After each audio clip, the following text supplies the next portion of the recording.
welcome to Nursing is Honesty. So today we are going to discuss about hereditary for mole, which is a disorder which occur in early pregnancy. So first thing that comes in our mind, that what is the meaning of hereditary for mole? So hereditary for mole is also known as a vesicular mole.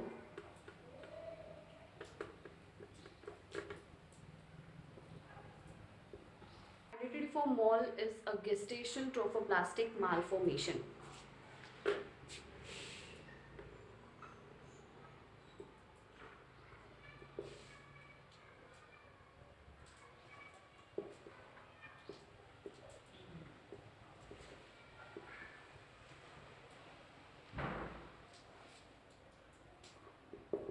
Gestational trophoblastic malformation.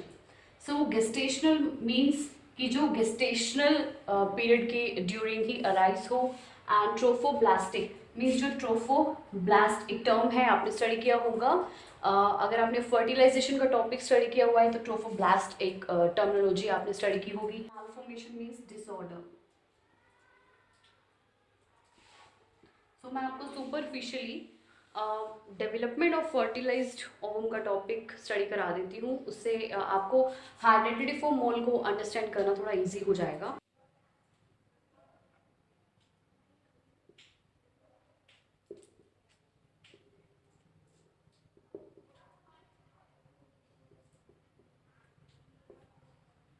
Okay, so fertilised ovum को हम बोल रहे हैं zygote.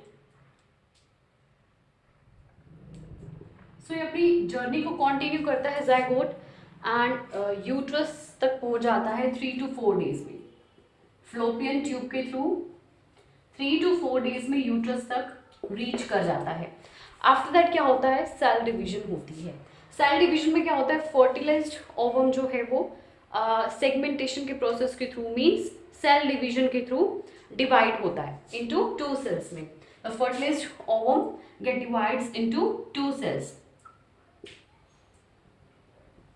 And after that 4, 8, 60 and so on until जब तक एक mulberry like ball of cells का structure form नहीं होता है तब तक सेल डिवीजन होती रहती है. until a mulberry like ball of cells formed. और mulberry like ball of cells का जो स्ट्रक्चर होता है उसे हम बोल रहे हैं मोरुला. ओके, तो मोरुला का स्ट्रक्चर फॉर्म हो चुका है. आफ्टर दैट देखो क्या होगा, देखिए कुछ इस तरीके से होता है मोरुला.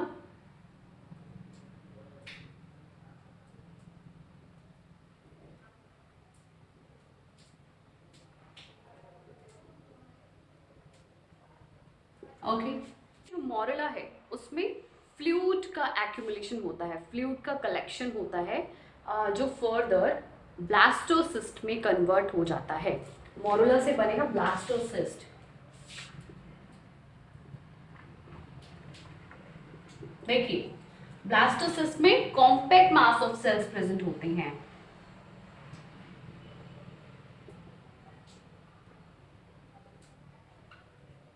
ओके, देखिए मोरुला का स्ट्रक्चर मैंने आपको बताया. फर्दर इससे बन जाएगा ब्लास्टोसिस्ट. कुछ इस तरीके से बन जाएगा ब्लास्टोसिस्ट और इसे हम बोल रहे हैं इनर सेल मास. ब्लास्टोसिस्ट को बोल रहे हैं इनर सेल मास. और जो इसका आउटर सरफेस है, ये वाला जो एरिया है, ये जो सरफेस है आउटर सरफेस, जो कि सिंगल लेयर ऑफ सेल से बना होता है. जिस तरीके से blastocyst compact mass of cell से बना होता है, इसी तरीके से जो आउटर सरफेस है ये सिंगल लेयर ऑफ सेल से बना होता है, जिसे हम बोलते हैं ट्रोफोब्लास्ट. इसे हम बोल रहे हैं trophoblast. Okay, so trophoblast consist of single layer of cells and trophoblast से प्लेसेंटा एंड कोरियन की फॉर्मेशन होती है. एंड इसी तरीके से ब्लास्टोसिस्ट से फीटस एंड एम्नियोन की फॉर्मेशन होती है. ओके, सो ट्रोफोब्लास्टिक मालफॉर्मेशन है जिसे हम बोल रहे हैं हेरेडिटरी फॉर मोल. अब देखिए ट्रोफोब्लास्ट जो एक सिंगल लेयर ऑफ सेल्स थे, इन ये भी 3 लेयर्स में डिवाइड होते हैं। देखिए जो ट्रोफोब्लास्टिक सेल्स हैं वो भी 3 लेयर्स में डिवाइड होते हैं। यहाँ सिंगल लेयर सेल्स है, इन्हें ही हम बोल रहे हैं ट्रोफोब्लास्टिक सेल्स। तो मैं आपको सुपरफिशियली रिवाइज करवा रही हूँ। सो trophoblastic cells are divided into 3 layers. Outer layer is syncytotrophoblast.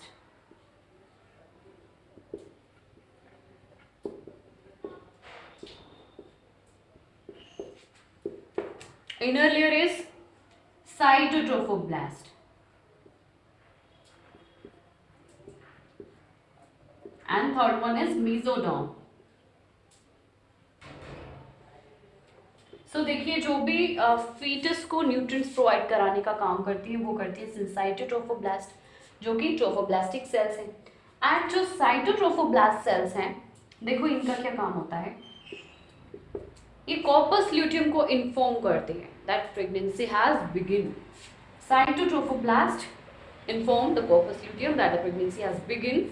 And इनकी हेल्प से क्या होता है, जो कॉर्पस ल्यूटियम जो लेयर होती है वो कॉन्टिन्यूसली एस्ट्रोजन प्रोजेस्टेरोन जो हार्मोन्स होते हैं उन्हें रिलीज करती है। एंड साइटोट्रोफोब्लास्ट जो सेल्स होते हैं वो HCG को सिक्रीट करते हैं, प्रोड्यूस करते हैं, जो एक हार्मोन है HCG, human chorionic gonadotrophin. Human chorionic gonadotrophin. Okay, so HCG is produced by placenta and उसी में प्रेजेंट होते हैं। मीन्स ट्रोफोब्लास्टिक जो सेल्स होते हैं वो ही फर्दर प्लेसेंटा में कन्वर्ट हो जाते हैं एंड वो ही प्रोड्यूस करते हैं ह्यूमन कोरियोनिक गोनाडोट्रोफिन। जो इसकी जो इनर लेयर होती है साइटोट्रोफोब्लास्ट, उसी से HCG का प्रोडक्शन होता है, सिक्रीशन होता है ह्यूमन कोरियोनिक गोनाडोट्रोफिन का, जो कि एक हार्मोन है। ओके, साइटोट्रोफोब्लास्ट जो ट्रोफोब्लास्टिक सेल्स हैं वो कॉर्पस ल्यूटियम को इन्फॉर्म करते हैं pregnancy has begin. And corpus luteum जो लेयर है वो कॉन्टिन्यूसली एस्ट्रोजन प्रोजेस्टेरोन लेवल को प्रोड्यूस करती रहती है। एंड जो प्रोजेस्टेरोन जो एक हार्मोन है वो डेसिडुआ की इंटीग्रिटी को मेंटेन करने में हेल्प करता है, जिससे मेंस्ट्रुएशन जो है वो प्रिवेंट हो जाती है। ओके, सो मैंने आपको सुपरफिशियली बता दिया है ट्रोफोब्लास्ट एक टर्म। तो ये ट्रोफोब्लास्टिक मालफॉर्मेशन है। अब देखो मालफॉर्मेशन है मीन्स एक डिसऑर्डर है, तो इसमें क्या होगा, ट्रोफोब्लास्टिक जो सेल्स हैं उनमें कुछ मालफॉर्मेशन प्रेजेंट रहेगी, एक नॉन कैंसरस ट्यूमर की ग्रोथ हो जाएगी, एक मॉल की ग्रोथ हो जाएगी, जैसे कि आपको नेम साउंड कर रहा है हाइड्रेटिडिफॉर्म मॉल। अब देखते हैं इसकी डेफिनेशन आप नोट डाउन कर लीजिएगा। It is a gestational trophoblastic malformation, जैसे मैंने आपको पहले भी बताया है, in which the chorionic villi proliferate होना मीन्स स्प्रेड होना and become avascular. So avascular means, देखिए जिस भी वर्ड का प्रीफिक्स मीन्स जो ए है, ए हो, it means absence, means absence of vessels, means lacking blood vessels.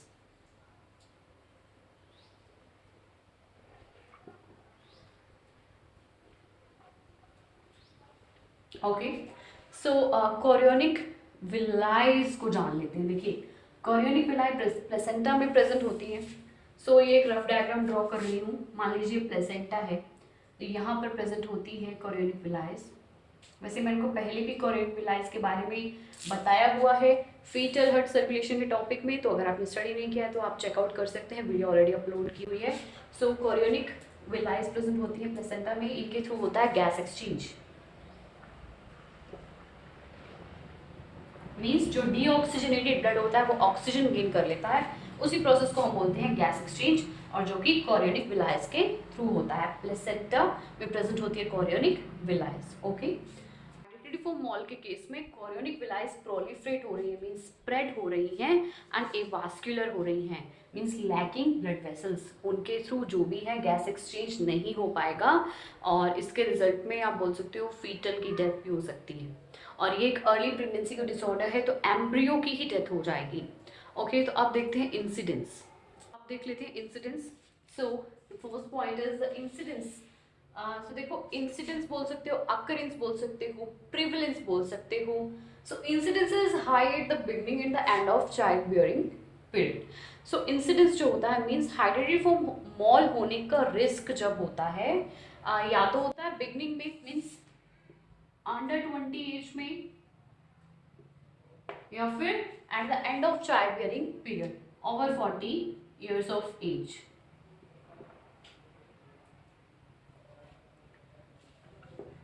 40 years of age में भी हेरिडिटरी फॉर्म मॉल का रिस्क रहता है. Next is poor nutrition. देखो किसी का स्टैंड ऑफ लिविंग जो है वो अच्छा नहीं है तो उस केस में भी जैसे पुअर न्यूट्रिशन यहाँ मैंने लिखा है, पुअर न्यूट्रिशन के केस में भी हेरिडिटरी फॉर्म मॉल अराइज हो सकता है, जैसे कि प्रोटीन डेफिशिएंसी है, कोई प्रेग्नेंट वुमेन है उसका न्यूट्रिशनल स्टेटस पुअर है, उस केस में भी मॉल अकर हो सकता है. कॉन्सेंगुइनिटी, कॉन्सेंगुइनिटी मीन्स ब्लड रिलेशंस. देखिए अगर मैरिज जो है वो ब्लड रिलेशन में हुई है उस केस में भी रिस्क रहता है, हेरिडिटरी फॉर्म मॉल अकर हो सकता है. सो इसे हम मॉलर प्रेगनेंसी भी बोलते हैं. सिंपल लैंग्वेज में इसे मॉलर प्रेगनेंसी बोला जाता है. तो जब हम डायग्नोज करेंगे उसमें हम लिखते हैं molar pregnancy means hydatidiform mole है. Next is genetic predisposition. Genetic factor भी रिस्पॉन्सिबल होता है इसके लिए. अगर कोई फैमिली हिस्ट्री रही है पेशेंट की, फैमिली में ये डिसऑर्डर रन कर चुका है तब भी ये अराइज हो सकता है. अब देखते हैं types of hydatidiform mole. So ये दो टाइप्स का होता है, कंप्लीट एंड पार्शियल.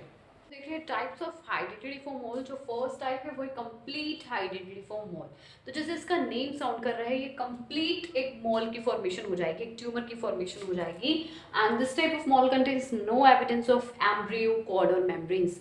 तो जो एम्ब्रियो है, कॉर्ड है, मेम्ब्रेन्स, इनके कोई भी ट्रेसेस हमें नहीं मिलेंगे, कोई भी एविडेंस हमें नहीं मिलेगा, क्योंकि वो एक कंप्लीट मॉल बन गया है, कंप्लीट मॉल, कंप्लीट ट्यूमर की फॉर्मेशन हो गई है. And death of the embryo occur prior to the development of placental circulation. तो एम्ब्रियो की ही डेथ हो जाएगी प्लेसेंटल सर्कुलेशन स्टार्ट होने से पहले ही, डेवलप होने से पहले ही. Placental circulation means fetal heart circulation. Develop होने से पहले ही एम्ब्रियो की डेथ हो जाएगी. सो आई होप आपको क्लियर हो गया होगा. अब हम देखते हैं partial hereditary form mall. Partial hereditary form mall, partial means which is not complete.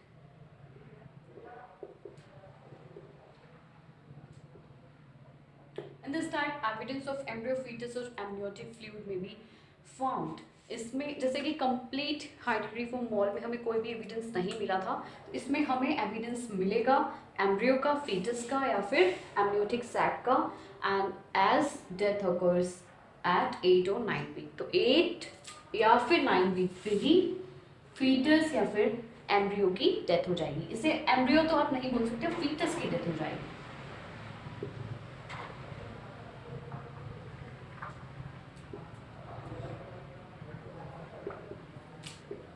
तो अब देखते हैं क्लिनिकल फीचर्स. देख रहे हैं कुछ clinical features, sign and symptoms आप बोल सकते हो. First is persistent nausea and vomiting. Persistent means continuously. Anaemia patient को प्रेजेंट रहेगा क्योंकि ट्यूमर जो है वो रैपिडली ग्रो कर रहा है, दैट्स वाई जो ब्लड है वो क्लोज हो जाएगा, इसलिए अनीमिया प्रेजेंट रहेगा. Next is shortness of breath. Patient को ब्रीदिंग डिफिकल्टी होगी, ये भी अनीमिया से ही रिलेटेड है, क्योंकि अनीमिया अगर प्रेजेंट रहेगा तो शॉर्टनेस ऑफ ब्रीथ प्रेजेंट रहेगी, मीन्स ब्रीदिंग डिफिकल्टी.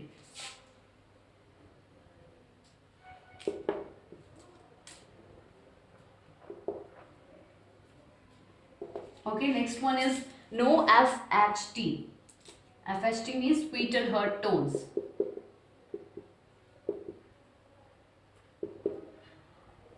तो इसमें फीटल हार्ट टोन्स एब्सेंट रहेगी क्योंकि फीटल की डेथ हो जाएगी. Next is no foetal activity. तो ये दोनों पॉइंट्स भी इंटरकनेक्टेड हैं. Next is PIH. P stands for pregnancy, I stands for induced and S stands for hypertension. Pregnancy induced hypertension रहेगी. ऐसा एक डिसऑर्डर ब्लड प्रेशर जिसमें हाई रहता है हाइपरटेंशन में, जो कि प्रेगनेंसी के ड्यूरिंग अराइज हुआ है, प्रेगनेंसी के रिजल्ट में हाइपरटेंशन हुआ है, उसे हम बोलते हैं प्रेगनेंसी इंड्यूस्ड हाइपरटेंशन। सो जैसे कि डिसऑर्डर्स होती हैं, प्री एक्लेम्सिया, एक्लेम्सिया, तो मैं फर्दर आपको स्टडी कराने वाली हूँ, वो भी एक आपके एग्जाम पॉइंट ऑफ व्यू से बहुत ज़्यादा इंपॉर्टेंट है। मेरे चैनल पर आपको जितने भी टॉपिक्स मिलेंगे वो सभी आपके एग्जाम पॉइंट ऑफ व्यू से इंपॉर्टेंट है, क्योंकि मैं इंपॉर्टेंट टॉपिक ही चूज करती हूँ। Next is a large for dates uterus. देखिए वीक्स के अकॉर्डिंग जितना साइज होना चाहिए यूट्रस का उससे ज़्यादा मिलेगा, क्योंकि ट्यूमर प्रेजेंट है, एनलार्जमेंट हो जाएगी यूट्रस की। दैट्स वाई मैंने यहाँ लिखा हुआ है a large for dates uterus. Next one is uterine bleeding evident by 20 week of pregnancy. So 20 week जब हो जाएंगे कंप्लीट तो यूट्राइन ब्लीडिंग हो सकती है। सो ये तो थे कुछ क्लिनिकल फीचर्स। अब हम देख लेते हैं डायग्नोस्टिक इवेल्युएशन, कि अगर मोलर प्रेगनेंसी हो गई है पेशेंट को तो उसे हम डायग्नोस किस तरीके से करेंगे। हम देख रहे हैं डायग्नोस्टिक इवेल्युएशन या फिर इन्वेस्टिगेशन आप बोल सकते हो। सो इसमें मेन इन्वेस्टिगेशन होती है अल्ट्रासोनोग्राफी। अल्ट्रासोनोग्राफी में हमें एक स्नोस्टॉर्म अपीयरेंस शो होगी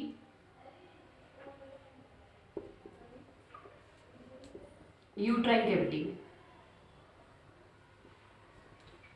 due to presence of tumour, क्योंकि ट्यूमर प्रेजेंस है, एक नॉन कैंसरस ग्रोथ हो चुकी है, जिसकी वजह से ही हमें स्नोस्टॉर्म अपीयरेंस शो होगी यूट्राइन कैविटी में। उससे भी हम इजीली डायग्नोज कर पाएंगे मॉलर प्रेगनेंसी को या फिर हाइड्रेटिडिफॉर्म मॉल को। Next is urinary pregnancy test. देखो यूरिनरी प्रेगनेंसी टेस्ट हम कंडक्ट कराएंगे, जिसमें जो रिजल्ट जो है वो पॉजिटिव हमें शो होगा। क्यों होगा? ट्यूमर की वजह से, जो कि ट्यूमर ग्रो कर रहा है रैपिडली, उसी की वजह से एससीजी का जो लेवल है वो हाई मिलेगा। SCG means human chorionic gonadotrophin, जो कि प्लेसेंटा सिक्रीट करता है। तो जैसे जैसे ट्यूमर की ग्रोथ होगी वैसे वैसे एससीजी का लेवल जो है वो इंक्रीज होता रहेगा, और एससीजी का लेवल अगर ब्लड में प्रेजेंट रहेगा तो यूरिनरी प्रेगनेंसी टेस्ट पॉजिटिव आएगा। तो इससे भी हम डायग्नोज कर सकते हैं मॉलर प्रेगनेंसी को। तो अब हम देखते हैं कुछ ऐसी कॉम्प्लिकेशंस जो कि हाइड्रेटिडिफॉर्म मॉल के केस में अराइज होती हैं। अब देख रहे हैं हम कुछ पॉसिबल कॉम्प्लिकेशंस जो कि हाइड्रेटिडिफॉर्म मॉल के केस में अराइज हो जाएंगी। So first is haemorrhage and shock. Second is rupture of invasive mole into the peritoneal cavity. देखिए जो मॉल है वो यूट्राइन कैविटी में प्रेजेंट है, अगर वो एनलार्ज हो जाता है एंड फास्ट एंड रैपिड उसकी ग्रोथ हो जाती है, ट्यूमर का जो साइज है वो इंक्रीज हो जाता है, उस केस में वो इन्विजन कर जाएगा पेरिटोरियल कैविटी में एंड वहीं पर ही क्या हो जाएगा, उसका रप्चर हो सकता है। Next is choriocarcinoma. सो ये भी एक गेस्टेशनल ट्रोफोब्लास्टिक मालफॉर्मेशन है जो कि हाइड्रेटिडिफॉर्म मॉल के रिजल्ट में हमें देखने को मिलती है। कोरियोकार्सिनोमा में क्या होता है, जो ट्यूमर होता है वो कैंसरस हो जाता है। हाइड्रेटिडिफॉर्म मॉल या फिर मॉलर प्रेगनेंसी के केस में क्या रहता है, जो मॉल है, जो ट्यूमर है वो नॉन कैंसरस रहता है, बट कोरियोकार्सिनोमा के केस में जो मॉल है वो कैंसरस हो जाता है, मैलिग्नेंट नियोप्लाज्म की फॉर्मेशन हो जाती है। Point is recurrence in subsequent pregnancy. मान लीजिए एक प्रेग्नेंट वुमेन है और उसे मॉलर प्रेगनेंसी हो गई है, तो चांसेस रहते हैं कि नेक्स्ट प्रेगनेंसी में भी उसे हाइड्रेटिडिफॉर्म मॉल अगर हो जाए, एक रिस्क बना रहता है। सो हम देखते हैं ट्रीटमेंट ऑफ मॉलर प्रेगनेंसी या फिर hydatidiform mole. Treatment, so treatment का एम क्या है? To remove all the trophoblastic tissues. The aim of the treatment is to remove all the trophoblastic tissues.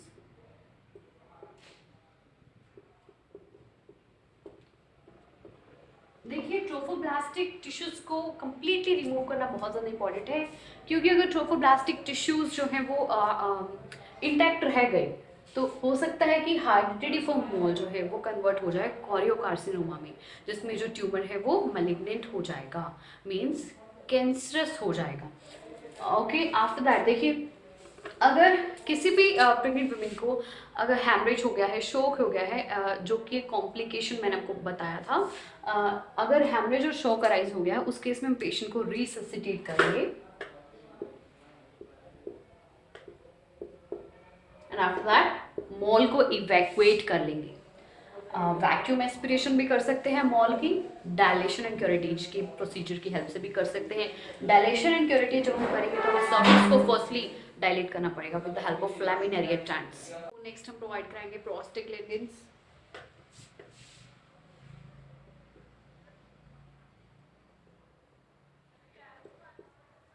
PG।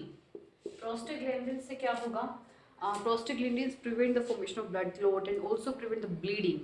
So that's why हम prostaglandin provide कराएंगे. So mall को हम इससे avoid कर सकते हैं. जो नॉन कैंसरस ट्यूमर है, नॉन कैंसरस मॉल है, उससे हम प्रोस्टाग्लैंडिन की हेल्प से अवॉइड कर पाएंगे. So देखिए 10% केसेस में क्या होता है, जो ट्रोफोब्लास्टिक टिश्यूज हैं वो कंप्लीटली डाई ऑफ नहीं होते हैं. कंप्लीटली डाई ऑफ नहीं होते हैं. कंप्लीटली डाई ऑफ नहीं होंगे तो उसके रिजल्ट में क्या होगा, जो नॉन कैंसरस ट्यूमर है वो कैंसरस बन सकता है, मेलिग्नेंट नियोप्लाज्म का फॉर्मेशन हो सकता है. जिस सिचुएशन को, जिस कंडीशन को हम बोलते हैं, जिस डिजीज को हम बोलते हैं कोरियोकार्सिनोमा, तो उससे प्रिवेंट करने के लिए हम वुमेन को फॉलोअप के लिए बोलते हैं. 2 years का टाइम पीरियड होता है फॉलोअप का. Okay, so each and every visit पे हम एग्जामिन करेंगे वाइजाइनल मेटास्टेसिस,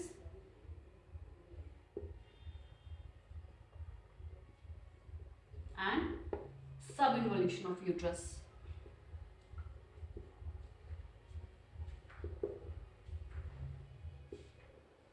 देखिए, पेशेंट को अगर इरेगुलर वेजाइनल ब्लीडिंग है या फिर HCG का जो लेवल है वो ब्लड में पॉजिटिव आ रहा है आफ्टर 6 weeks ऑफ इवैक्यूएशन, अगर 6 weeks ऑफ इवैक्यूएशन के बाद भी जो HCG का लेवल है वो ब्लड में पॉजिटिव आता है, देन हम क्यूरेटेज का जो प्रोसीजर हमने कंडक्ट किया था मॉल को इवैक्यूएट करने के लिए, उसे रिपीट कर देंगे. डायलेशन एंड क्यूरेटेज के प्रोसीजर को रिपीट कर देंगे.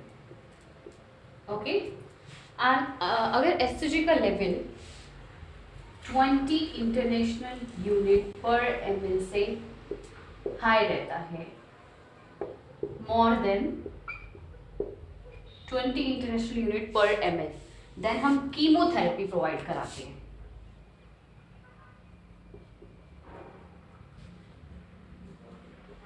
ओके, आई होप आपको क्लियर हो गया होगा.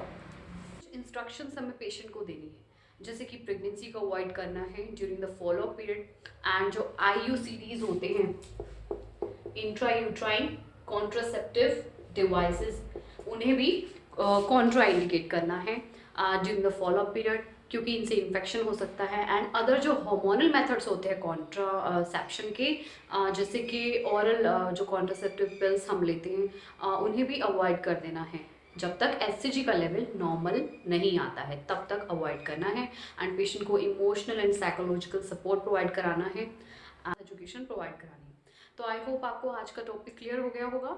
अगर आपको आज की वीडियो ज़रा भी यूजफुल लगे तो वीडियो को एक लाइक ज़रूर करना, चैनल को सब्सक्राइब करना, बेल आइकन को प्रेस करना नोटिफिकेशंस के लिए. एंड नेक्स्ट जो हमारा टॉपिक होगा वो होगा PPH, पोस्टपार्टम हैमरेज. और प्रीवियस वीडियो था उस टॉपिक का कुछ पोर्शन पेंडिंग है, तो वो भी मैं आपको कंप्लीट करा दूंगी.